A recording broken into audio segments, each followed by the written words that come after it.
ወልድኪ ነፍሳተ ሶባራየኪ በእሳተ ኩነኔ ዘሃሙ ማርያም ትብሊ በንቲ አዎሙ። መጨረሻችን ላይ ሰልፍ አሳለፉን። እርቃናችንን አውልቀው ልብሳችንን ካወለቁ በኋላ ሰልፍ አስያዙ። እኔ አጋጣሚ ከአምስተኛ አካባቢ ላይ ነበርኩኝ። ግንኙነት ከተደረገ በኋላ እንዲህ ሲጨቀጭቁ ራሱ በፌሮ ሲወጉ በህይወቴ ካዘንኩባቸው ቀናት መካከል አንደኛው ይህንን ቪዲዮ ሳይ ማለት ሰው በሌላ ወራሪ ወይም ደግሞ በባዕድ ሀገር ሰዎች እንደዚህ አይነት ነገር ተፈጽሞ ቢሆን አዎ ይህ የሚጠበቅ ነው ይባላል። ምክንያቱም የራሳችን ሰዎች አይደሉም። ነገር ግን በዚህ ምድር ላይ በቅለው ኢትዮጵያዊ የሆነ ኢትዮጵያ ላይ እንደዚህ አይነት ነገር ያደርሳል ብሎ ለመገመት አይደለም እንዴ የሰው ልጅ ራሱ በዚህ ደረጃ ያደርሳል ብሎ ለመገመት በጣም ይከብዳል። ልጅቷ ያሳለፈችው ነገር ማለት ነው። እሷ ላይ ያደረሱ ሰዎች እነማን ናቸው? እሷ አይደለም ጉዳይ። ነገር ግን ልጅቷ ላይ የደረሰው ነገር አይደለም ለመናገር ለመስማት ራሱ በጣም ከባድ ነው። ምክንያቱም የመደፈር አንዱ ከባዱ ፓርት ምንድነው? መውለድ አለው። አሁን እንቺ ልጅ ወልዳለች ተደፍራ። ስለዚህ ልጇን ስታየው ደፋሪዋን እለት በእለት ታስታውሷለች። ያንን መከራ በየቀኑ ታስታውሷለች። ልጁ አድጎ አባቴ ማን ነው አባቴን አሳየኝ ሲላት ያ የመደፈር በደልና መከራ እድሜ ልኳን ሲከተላት ይኖራል። ምክንያቱም የደፋሪ ልጅ ነው እያሳደገች ያለችው። የሷም ቢሆን አባቱ ደፋሪ ነው። ምን አይነት ከባድ ሁኔታ እንደሆነ አስባችሁታል? እንዲህ የምታደርጉ አካላት እንዲሁ ምን አይነት ተፈጥሮ ነው ያላችሁ? ከምን አይነትስ ፍጥረት ነው የተገኛችሁት? ማለት ከሰው ልጅ ነው እውነት የተገኛችሁት? በዚህ ደረጃ ደፍሮ በፌሮ ወይም ደግሞ በብረት ያንን ቦታ እንደዚህ ጨቅጭቆ ሰዎችን ከዓላማቸው አሰናክሎ ህይወታቸውን እንዲያበላሽቶ እንዲሁ እኔ ማለት ጭንቅላታችሁ ጤነኛም አይደለም። እውነት ለመናገር ጤነኛ ቢሆንማ ይህንን ባላረጋችሁት ነበር። ካውሬ የባስም ለካ ሰው አለ። ኢትዮጵያዊ ሆኖ ለካ ወገኑ ኢትዮጵያ ላይ እንደሚያደርግም አለ። ሌላው በጣም የገረመኝ ነገር ኢቢኤስ ቴሌቪዥን መልካም ስራዎችን እንደሚሰራ የታወቀ ነው።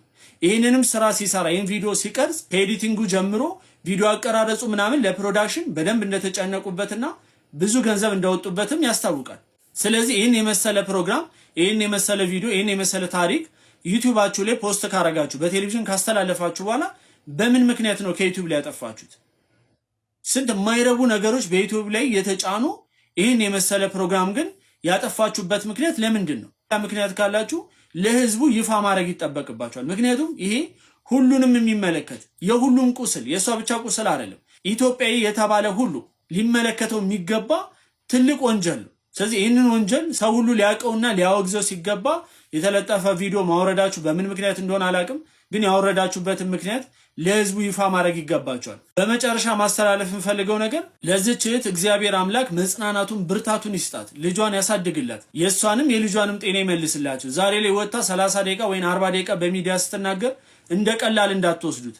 እነዛን የመከራ ሰዓታት መቼም ከህይወቷ ተፍቆ አይወጣም እግዚአብሔር አምላክ ካላስረሳት በስተቀር ማለት ነው። ሌላው የዚህችን እህት ቪዲዮ እያያችሁ በየኮመንቱ እየገባችሁ አጀንዳ ነው ተልኮ ነው የምትሉ ሰዎች እግዚአብሔር አምላክ እንዲሁ ልቦናችሁን ይመልሰው። ማለት መርገም እናንተን ቀላለሁ በእሷ ቦታ ያድርጋችሁ ማለት ቀላለሁ። ነገር ግን አስፈላጊ ስላልሆነ እንዲሁ ልቦና ይስጣችሁ። ከቻላችሁ ለልጅቷ አዘኑ፣ ለልጅቷ ድምፁ ነው።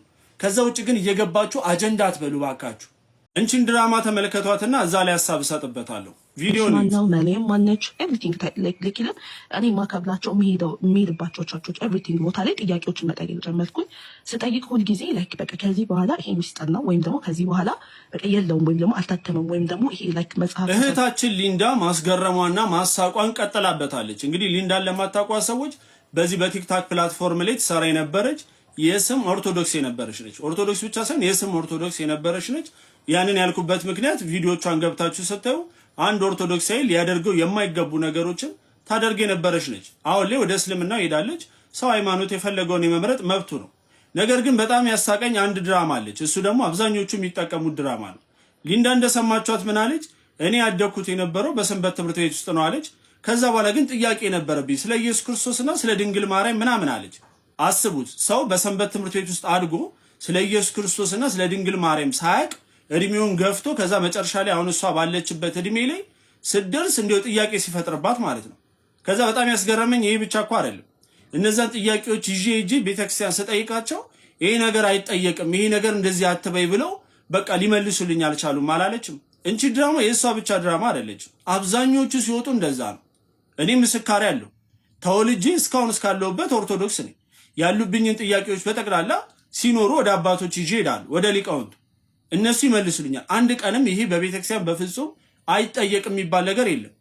ሁሉንም ነው እንደው ቤተክርስቲያን የምትመልሰው። ለዛ ነው ስንዱ እመቤት የምትባለው። ነገር ግን ሰው ያመነበትን ነገር አይ ይሄ ያድነኛል ብሎ ከወጣ ያ መብቱ ነው። በራሱ ነፍስ የሚወስነው ራሱ ነው። ከክርስቶስ መለየት ከፈለገ ያ መብቱ ነው። ነገር ግን ሲወጣ ግን በእውነተኛ ነገር ላይ ሆኖ መሆን አለበት። የስም ኦርቶዶክስ ነበርኩ፣ ነገር ግን ቤተክርስቲያኗን ሳላቅ አሁን ላይ ያኛውን መርጬ ሄጃለሁ። ይህ መብቷ ነው። ነገር ግን በማታውቀው ነገር ውስጥ ገብታ እንዲሁ ቤተክርስቲያኗ ጥያቄ የማትመልስና እንዲሁ አባቶች ጥያቄ ሲጠየቁ እምቢ የሚሉ በማስመሰል የሄድሽበት ርቀት የተለመደሽ ድራማ ነው። ስለዚህ ባካችሁ ኦርቶዶክስ ውስጥ ካላችሁ ድረስ በደንብ ቤተክርስቲያኗን ለማወቅ ሞክሩ። ነገር ግን ከኦርቶዶክስ ቤተክርስቲያን ግን ስትወጡ ስለሄዳችሁበት ወይም ደግሞ ድኜበታለሁ ስላላችሁት እምነት ብቻ አውሩ። ከዛ ውጭ ግን ያልነበራችሁበትን ያልተማራችሁትን ነገር ያልጠየቃችሁትን ነገር እዚህ ጋር መታችሁ ድራማ ስትሰሩ ግን እንቺ ድራማ የተበላባት ሙድ ስለሆነች መጨረሻው ትዝብት ላይ ትወድቃላችሁ። ስለዚህ ሊንዳ እህቴ ሲጀመርም የስም ኦርቶዶክስ እንጂ የተግባር ኦርቶዶክስ አልነበርሽም። የጠቀሽውም ነገር ሐሰት ነው።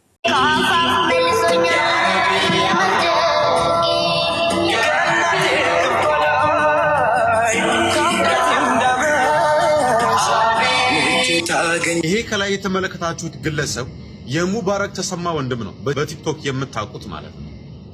መጽሐፍ ቅዱስን በዚህ ልክ ሽንቱን ሲሸናበትና ሽንት ቤት ሲጥለው እንደዚሁም ሲያቃጥለው ትመለከቱታላችሁ።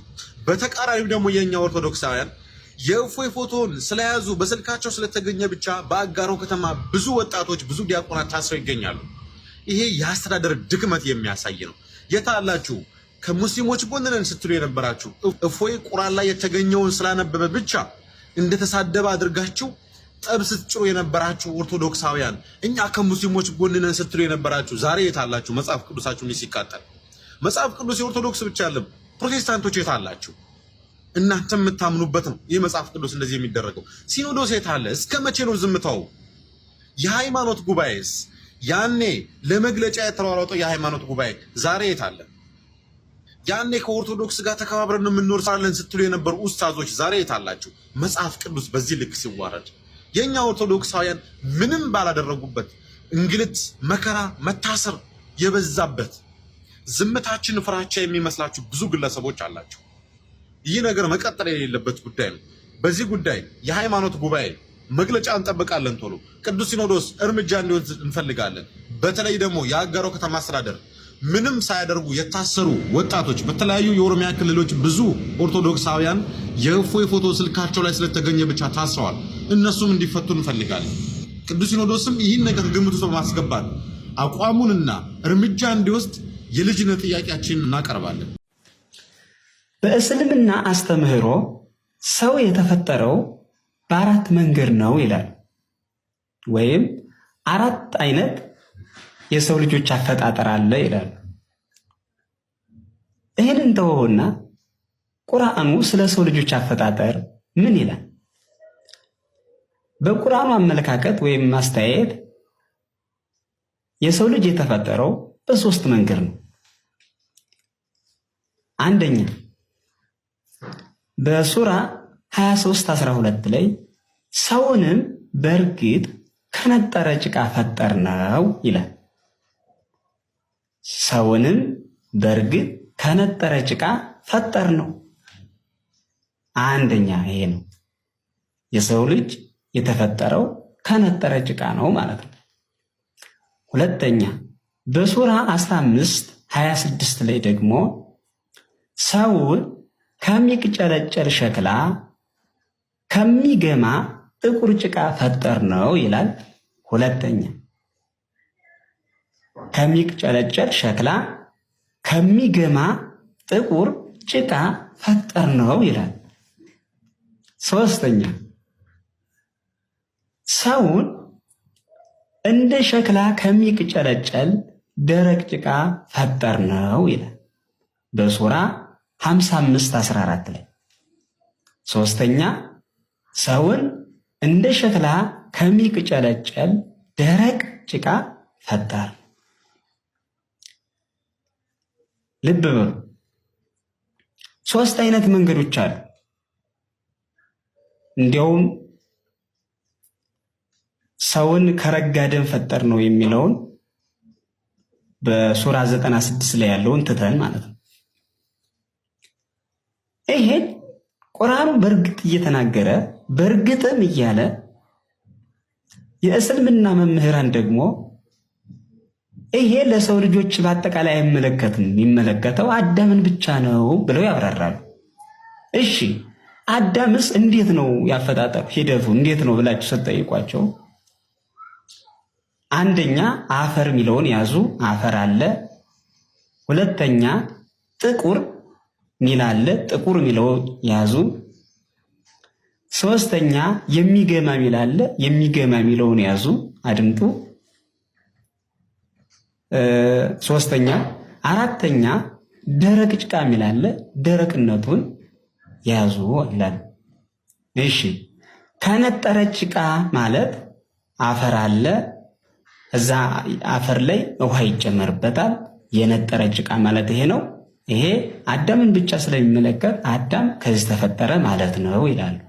እሺ ጥቁር የሚገማ ጭቃ ማለትስ?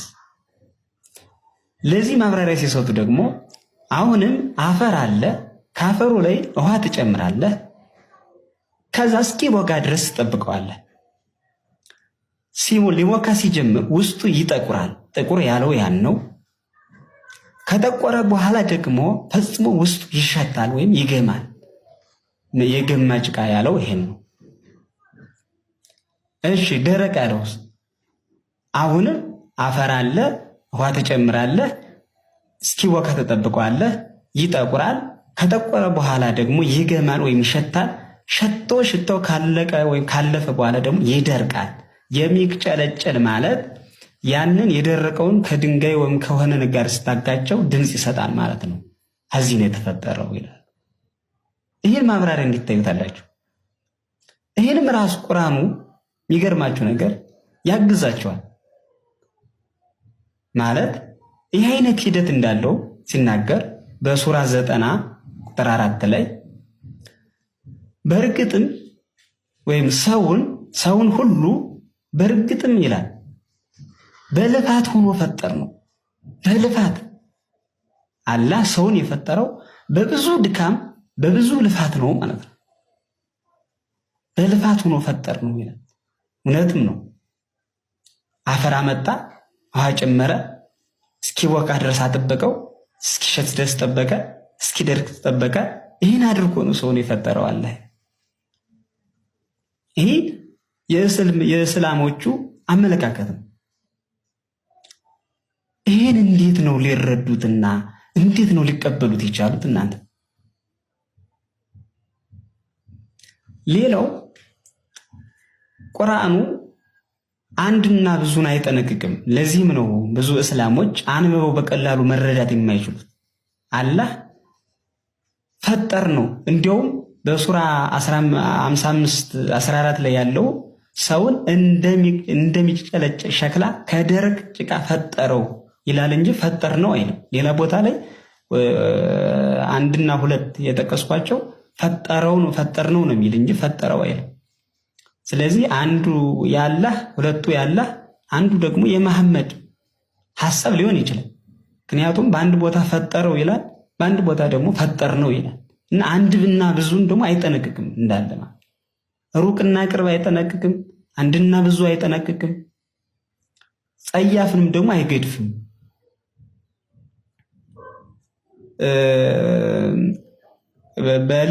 በሌላ እንትን ነግራችኋለሁ። ከረጋድም የሚለውንም ደግሞ እንዴት አድርጎ እንደሚያብራሩት ወይም ደግሞ የሰው ልጆች በአራት መንገድ ተፈጥረዋል። አሁን የነገርኳችሁ እስካሁን ያልኳችሁ ሲጀመር ለአዳም ቁርአን በሶስት መንገድ ያልኳችሁ ለአዳም ብቻ ነው እንጂ እኛን አይመለከተው ነው የሚሉት። እኛም ይመለከት አይደለም።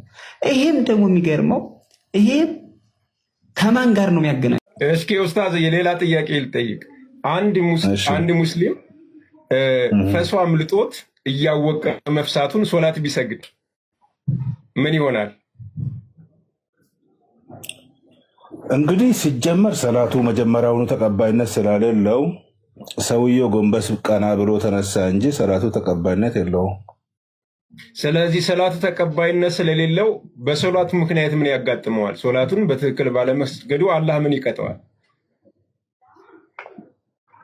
እንግዲህ በሽንት ምክንያት ከሆነ የመቃብር ውስጥ ስቃይ ነው ተብሎ ነው የሚነገረው።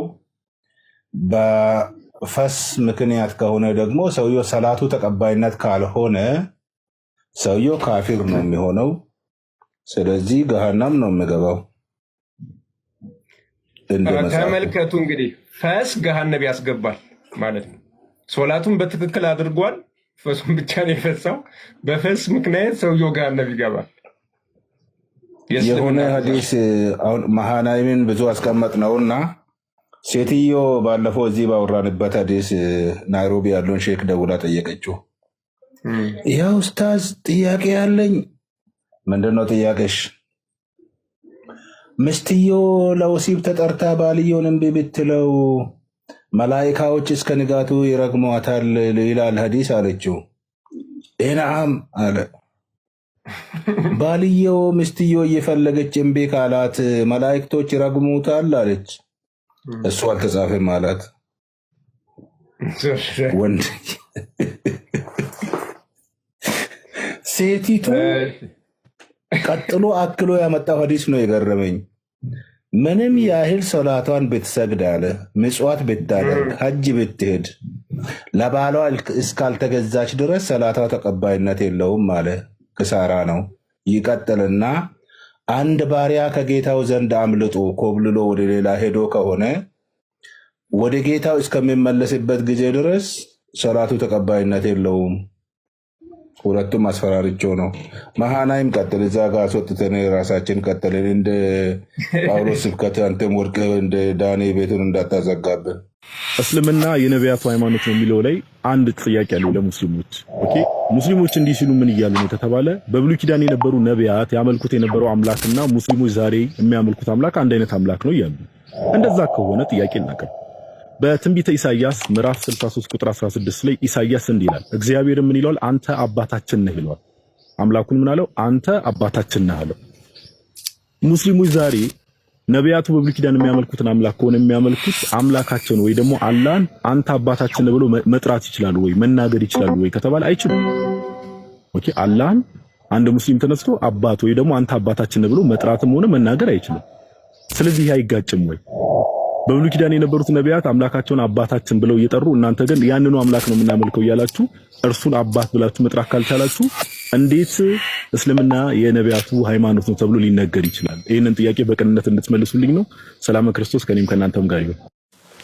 ሰላም ጤና ይስጥልኝ። እንደምን አላችሁ? እንዴት ከርማችኋል? ይህም ቪዲዮ ማድረስ የምፈልገው ለኡስታዝ አቡበከር ነው። ኡስታዝ አቡበከር ካህናት፣ ቤተ ክህነት ተጠንቀቁ፣ ሃይማኖታችንን አትንኩ ብለህ መልእክት አስተላልፈሃል።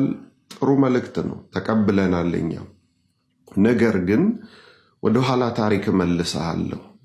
ምክንያቱም ይህንን ስትናገር እያስመሰልክ ያለኸው እኛ ቀድመን የእናንተን ሃይማኖት ነክተን እያስጠነቀከን ነው የሚመስለው። ግን እውነቱ እሱ አይደለም።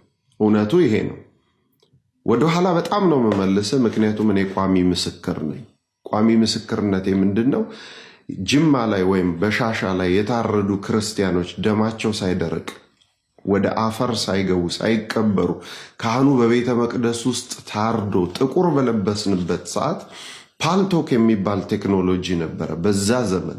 ስለዚህ የመጀመሪያውን ትንኮሳ የተነኮሰው አቡሃይደር ነው። አቡሃይደር ነው። በምን? በፓልቶክ። ኢስላምና ክርስቲያን ቤት ብሎ ፓልቶክ ከፍቶ መጽሐፍ ቅዱስ የማይለውን እሱ በወደደ በፈቀደ መንገድ እየተረጎመ እያጣመመ ክርስቲያኖችን አላስገባ ብሎ በኋላ ላይ እኛም ሲብስብን ቁርአኑን ከፈት ነው። የምሬን ነው ምነግርህ። ቁርአን አይተረጎምም ከአረብኛ ውጪ፣ እንደዚህ አይባልም፣ ማንም ሊያነበው አይችልም። ሪስፔክት አድርገን ቁርአን ነክተን አናቅም ነበር። እኔ ሳድግ ቁርአን ነክቼ አላቅም። ማንም ሰው በጣም ነው ሪስፔክት የምናደርገው የነበረው፣ ምክንያቱም እናንተ ከነገራችሁን የተነሳ። ስለዚህ እሱ መጽሐፍ ቅዱስን እንደዛ እያደረገ በኢየሱስ ክርስቶስ ላይማ የተናገራቸውን ንግግሮች ልነግርህ አልችልም። የዛን ጊዜ እኛም ቁርአኑን ከፈት ነው፣ ሐዲቱን ተፍሲሩን ከፈት ነው። ከዛ በኋላ እኛም ደነገጥ ባነበብነው ነገር። የዛን ጊዜ የነበረውን ክርክር ብትሰማ ደግሞ እግዚአብሔር በቸር አሳልፎን ነው እንጂ እንተላለቅ ነበር። በጣም የከፋ ነበር። ማን የጀመረው ግን? አቡ ሃይደር ነው። ጥራና ጠይቀው። ፓልቶክ በምታገለግልበት ጊዜ ሚሊሁ፣ ለገሰ፣ ክሬድስታር፣ ኤፍሬም የሚባል ስም ታስታውሳለህ በለው። መቼም መች እንዳይረሳው አድርገን ነው የተነጋገርን። መቼም መች እንዳይረሳው። በዚህ አጋጣሚ ወንድሞቼ የዚያን ጊዜ የነበራችሁ ሰው ታሪካችሁን የማያቅላችሁ እኔ ግን እስከ መቼም ድረስ የማረሳችሁ ወንድሞቼ፣ ለገሰ ድምፅህን ደግሜ ብሰማው በጣም ደስ ይለኛል። ፓልቶክ ላይ ታገለግል የነበርክ ወንድሜ ለገሰ፣ ክሬዲስታር በሚባል ስም ትጠራ የነበረ ወንድማችን ኤፍሬም፣ ደግሜ ድምፃችሁን አሁን ፓልቶክ ወደ ቲክቶክ መጥቷልና የውኛም ነጭ ፀጉር አውጥተናል። ፕሊዝ ካላችሁ እግዚአብሔር ፈቃዱ ሆኖ ደግሜ ድምፃችሁን ብሰማ ደስ ይለኛል። ደግምልሃለሁ። ኡስታዝ አቡበከር አቡ ሃይደርን ጥራና ሚሊሁን፣ ክሬድስታርን፣ ለገሰን፣ ኤፍሬምን ታስታውሳለህ ወይ? የሰው ሃይማኖት ነክተህ ሃይማኖታችንን ያስደፈርከው አንተ ነበርክ ወይ በልና ጠይቀው። ከዛ በኋላ በተለይ ሐዲሳቱ ሲገለጡ ኢስላምና ክርስቲያን የሚለውን ቤት ዘግቶ እኛም ብሎክ አድርጎ ቀጠለ ስድቡን። እኛም የክርስቲያኖች ቤት ከፍተን አነበብነው ከጥግ እስከ ጥግ። ስለዚህ ኡስታዝ አቡበከር አትንኩን ያልከው የተሳሳተ ነው። እኛ አልነካናችሁም፣ አልደረስንባችሁም። የጀመረው አቡ ሃይደር ነው። ከዛሬ 17-20 ዓመት በፊት ነው ምነግር። ሁለተኛ ለራስ ሰዎች ያስተላለፍከው መልእክት ጥሩ ነው። ምን ብለሃል? የሰው ሃይማኖት አትንኩ የእናንተ ይሰደባል ብላችኋል። ያ ትክክለኛ ሁላችንም የምንቀበለው ነው። ስለዚህ ወደ ሰው ወደኛ ወደ ቤተ ክህነት አንድ እጅን ከመጠቆም በፊት 4ቱ ጣቶች እነዚህ 4ቱ ወደ አንተ ነው። አንተ ወደኛ ጠቁመሃል፣ 4ቱ ግን ወደኛ። እኛ ጋር አንድ ፎይ ነው ያለው አሁን ወይም ጳላዲዮስ ነው። እናንተ ጋር ያለውን ግን አስኩ። ስለዚህ የጀመረው አቡ ሃይደር ስለሆነ እኛ አሁንም ለሰላም በራችን ክፍት ነው። አንድም ደም በከንቱ እንዲፈስ ምንም አይነት ጸብ እንዲፈጠር ፈቃደኞች አይደለንም። ሰላም ፈላጊ ከሆንክ ቁጭ ብለን መነጋገር እንችላለን። ነገር ግን በየመስጊዱ በየቦታው የምታደርጉት ዛቻና እንትን ለማንም የሚጠቅም አይመስለኝም። ዶክተር አብይ አንተን ከእስልምና ዲያቆን ዳንኤል ክብረትን ከክርስትና መርጦ ነበር። አንተ በፖለቲካውም አለ፣ በእስልምናውም አለ፣ በሃይማኖትም አለ፣ በፖለቲካውም አለ። የእኛን ግን በፖለቲካው አለ፣ በሃይማኖቱ ውሃ በልቶታል። አንድ ቀን ልብ አግኝቶ ወደ አባቱ ቤት ይመለስና እሱም ይቆም ይሆናል። እስከዛው ድረስ ግን የምነግር ነገር እኛ አልጀመርንም። አሁንም እንዲቆም ሁሉም ነገር ሰላም እንዲወርድ ከፈለግ ይሰቀል፣ ይገደል፣ እንዲህ አድርገን የበላይነታችን ይታይ የሚለው ሩጫ ስለማያዋጣ ልታደርግልን የምንፈልገው አንድ ነገር ምንድን ነው? እኛ አልጀመርንም። አቡ ሃይደርን ሂድና ፓልቶክ ላይ ምን አደረክበል። እስከ ዛሬ ድረስ ኖቶ ያላቸው ሰዎች አሉ። ሰው ያለው መልእክት ይሄ ነው፣ እውነታውም ይሄ ነው። እኔ ቋሚ ምስክር ስለሆንኩ እነግርሃለሁ። ስለዚህ የሰው ሃይማኖት አትንኩ፣ የእናንተ እንዳይሰደብ። ያ ያስማማናል። መልካም ጊዜ